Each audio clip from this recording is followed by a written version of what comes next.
Hello, I'm Corey Geiger, managing editor of Hordes Dairymen, and we're down in Jalisco, Mexico at the Segal Trade Show, and we have two very dedicated people here that have worked with the United States Department of Agriculture for a number of years on behalf of farmers and ranchers across the United States. With me today is Gabriel Hernandez, who's been with USDA for 22 years, and Eduardo Lozano, who's been with USDA for 14 years. And we're going to talk a little bit about the issues that have been changing here in Mexico a little bit.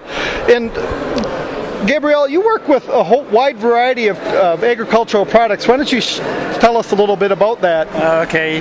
Yes, I've been working with the USDA for over 22 years. During all my tenure as an agricultural specialist, I've been able to be responsible for several commodities. But lastly, in the last 5 years, I've been responsible at the office for the livestock portfolio, which integrates beef, pork, poultry, eggs, and dairy. And Eduardo, you have a little bit different role, but really work in the same areas. Tell us a little bit about that. Thank you, Corey. Yes, I work for the Foreign Agricultural Service, Agricultural Trade Office out of Monterrey, Mexico. And basically, my function is to facilitate trade across the border for those products that get stuck or are having a little bit of issues with the Mexican authorities regarding paperwork or misinterpretation of the import requirements. And I work in conjunction with Gabriel in his office in Mexico City to resolve issues, or to try to resolve issues the best way that we can. And you were sharing with us before that a lot of people think that products get held up at the border, and that's really only 1/3 of the case. There's a whole host of other things, and a lot of things that people from the United States marketing products to Mexico can do to improve and ensure that they cross the border a little more easily. Why don't the two of you talk about that? Who would like to start on that? Gabriel?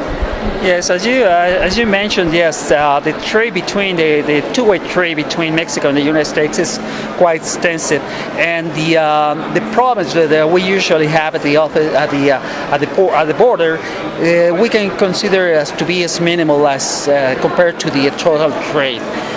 But also, I can say that these problems they can be easily solved and treated by our office if we are in close conjunction with traders, exporters, importers, in order to solve the situation. I guess that's very important.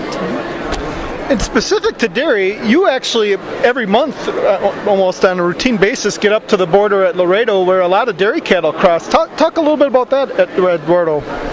Yes. Some of the exporters do not understand what the Mexican requirements are for dairy products or dairy heifers, and in fact for any other agricultural product that's exported to Mexico. So when we go to the border, we find out that product is stuck there basically because the exporter does not follow through. They just sell their product FOB Wisconsin or FOB Laredo, and then they find out that there's a problem there at the border. In other instances, people should be aware that livestock is inspected on the U.S. side of the border. That's cattle coming into Mexico. And sometimes people aren't aware of that. No? They even ask, hey, why is my cattle being inspected on the U.S. side of the border? Shouldn't it be inspected on the Mexican side of the border? Well, no, that's not the case. Even the U.S. officials, APHIS officials, inspect Mexican cattle on the Mexican side that's going into the U.S.